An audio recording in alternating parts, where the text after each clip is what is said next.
Hello, welcome to kitchen delights. ഇന്ന് വളരെ വ്യത്യസ്തമായിട്ടുള്ളൊരു egg fried റൈസിൻ്റെ റെസിപ്പിയാണ് നമ്മൾ ചെയ്യുന്നത്. സാധാരണയായിട്ട് എഗ് ഫ്രൈഡ് റൈസ് ഉണ്ടാക്കുമ്പോൾ വെജിറ്റബിൾ ഫ്രൈഡ് റൈസ് ഉണ്ടാക്കിയിട്ട് അതിൽ സ്ക്രാമ്പിൾഡ് എഗ്ഗ് മിക്സ് ചെയ്തെടുക്കുകയാണ് ചെയ്യുന്നത്. പക്ഷേ ഇവിടെ അതിൽ നിന്നൊക്കെ വ്യത്യസ്തമായിട്ടൊരു രീതിയിലാണ് നമ്മൾ ചെയ്യുന്നത്. ഓരോ അരിക്കും എഗ്ഗിൻ്റെ ഫ്ലേവർ വരുന്ന ഒരു അടിപൊളി ഫ്രൈഡ് റൈസാണ്. അപ്പോൾ നമുക്ക് റെസിപ്പിയിലോട്ട് പോവാം. ആദ്യം തന്നെ നമുക്ക് അരി ഒന്ന് വേവിക്കാനായിട്ട് ഒരു 2 കപ്പ് വെള്ളം ഒരു പ്രഷർ കുക്കറിലോട്ട് ചേർത്ത് കൊടുക്കുക. നമ്മൾ അരി അളന്ന അതേ കപ്പിലാണ് നമ്മൾ വെള്ളം എടുത്തിരിക്കുന്നത്. ആവശ്യത്തിനുള്ള ഉപ്പും ചേർത്ത് കൊടുക്കുക. വളരെ ചെറിയൊരു ക്വാണ്ടിറ്റിയിലാണ് ഞാനിന്ന് ഉണ്ടാക്കുന്നത്. ഒരു 1/2 കപ്പ് അരി മാത്രമേ എടുത്തിട്ടുള്ളൂ. ഇതൊരു 20 മിനിറ്റ് കുതിർത്തി വെച്ച അരിയാണ്. അതിലേക്ക് അരി ഒട്ടിപ്പിടിക്കാതിരിക്കാൻ വേണ്ടിയിട്ട് ഒരു അല്പം നെയ്യും കൂടെ ചേർത്ത് കൊടുക്കുക. എണ്ണ ചേർത്ത് കൊടുത്താലും മതി. ഇനി നമുക്ക് കുക്കർ അടച്ചു വെച്ച് ഒരു 2 വിസിൽ ഹൈ ഫ്ലെയിമിൽ വരുന്നത് വരെ കുക്ക് ചെയ്തെടുക്കുക. നമ്മളെടുക്കുന്ന അരിയുടെ ക്വാണ്ടിറ്റി കൂടുതലാണെങ്കിൽ 1 കപ്പ് അരിക്ക് 1.25 കപ്പ് വെള്ളം വെച്ചെടുത്താൽ മതി. അരി വെന്ത് കഴിയുമ്പോൾ നന്നായിട്ടൊന്ന് തണുപ്പിച്ചെടുക്കണം. അതിനുശേഷം നമുക്കിതിലേക്ക് നേരെ മുട്ട പൊട്ടിച്ചങ്ങ് ഒഴിക്കാം. 2 മുട്ടയാണ് ഞാനിവിടെ 1/2 കപ്പ് അരിക്ക് എടുത്തിരിക്കുന്നത്.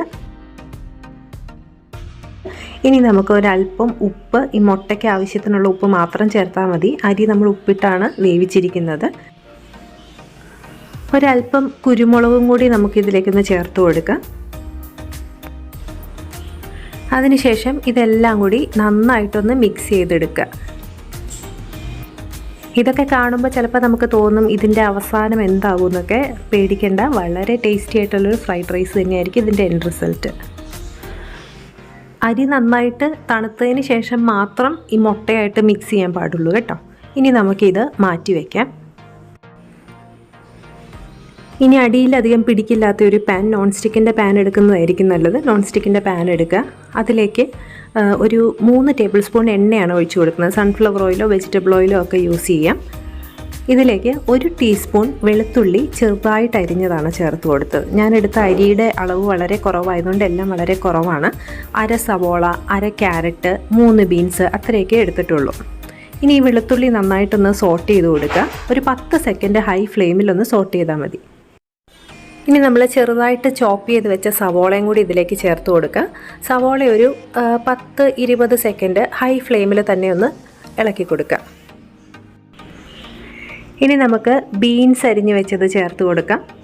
അതും ഇതേപോലെ തന്നെ ഹൈ ഫ്ലെയിമിൽ ഒരു 10-20 സെക്കൻഡ് വരെ ഒന്ന് ഇളക്കി കൊടുക്കുക.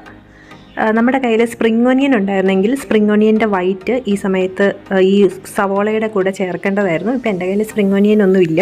ഉണ്ടെങ്കിൽ ചേർത്താൽ കുറച്ചുകൂടി നല്ലതായിരിക്കും. അതേപോലെ നമ്മുടെ കയ്യിൽ ക്യാപ്സിക്കം ഉണ്ടെങ്കിൽ അതും ഒരു അല്പം ഇതുപോലെ ചെറുതായിട്ട് അരിഞ്ഞ് ചേർത്താൽ നല്ലതായിരിക്കും. അത് ഏറ്റവും ലാസ്റ്റ് വേണം ചേർക്കാനായിട്ട്.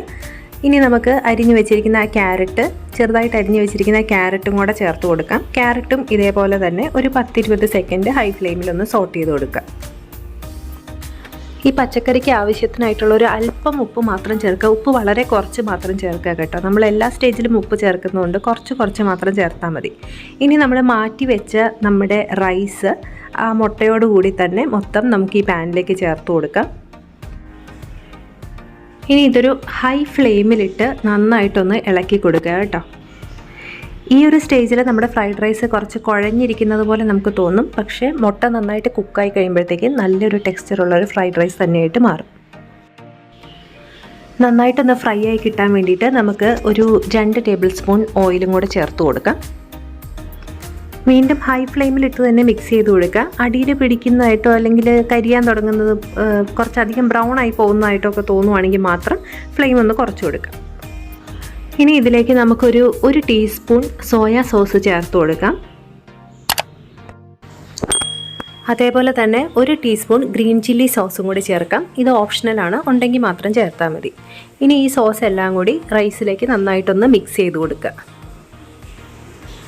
ഇപ്പം നമുക്ക് കാണാം റൈസിൻ്റെ ടെക്സ്ചറൊക്കെ നന്നായിട്ട് മാറിയിട്ടുണ്ട്. മുട്ടയൊക്കെ നന്നായിട്ട് കുക്കായിട്ടുണ്ട്. ഈ സമയത്ത് ഉപ്പൊന്ന് ചെക്ക് ചെയ്തിട്ട് മാത്രം ആവശ്യമുണ്ടെങ്കിൽ ഉപ്പ് ചേർത്ത് കൊടുക്കുക. ഒരല്പം കുരുമുളക് പൊടിയും കൂടി ലാസ്റ്റ് ഒന്ന് വിതറി കൊടുക്കുക. ഇതെല്ലാം കൂടി നന്നായിട്ടൊന്ന് മിക്സ് ചെയ്ത് കൊടുക്കുക. സ്പ്രിംഗ് ഒനിയൻ നമ്മുടെ കയ്യിലുണ്ടെങ്കിൽ ഈ സമയത്ത് സ്പ്രിംഗ് ഒനിയൻ്റെ ഗ്രീൻ പോർഷനും കൂടി ചേർത്ത് കൊടുത്തൊന്ന് മിക്സ് ചെയ്തെടുത്താൽ നമ്മുടെ ഫ്രൈഡ് റൈസ് റെഡിയാണ്. അപ്പോൾ ഇത്രയേ ഉള്ളൂ. വളരെ ടേസ്റ്റി ആയിട്ടുള്ള നമ്മുടെ എഗ് ഫ്രൈഡ് റൈസ് റെഡി ആയിട്ടുണ്ട്. ചൂടോടുകൂടി തന്നെ കഴിക്കാം. വേറെ എക്സ്ട്രാ സൈഡ് ഡിഷ് ഒന്നും ഇല്ലെങ്കിൽ തന്നെ നല്ല ടേസ്റ്റാണ് കഴിക്കാനായിട്ട്. എല്ലാവരും ഒന്ന് ട്രൈ ചെയ്ത് നോക്കുക. അപ്പോൾ ട്രൈ ചെയ്ത് നോക്കിയിട്ട് ഇഷ്ടമായെങ്കിൽ ഒന്ന് കമൻറ്റ് ചെയ്യുക, സബ്സ്ക്രൈബ് ചെയ്യുക. മറ്റൊരു വീഡിയോയുമായിട്ട് നമുക്ക് വീണ്ടും കാണാം. താങ്ക്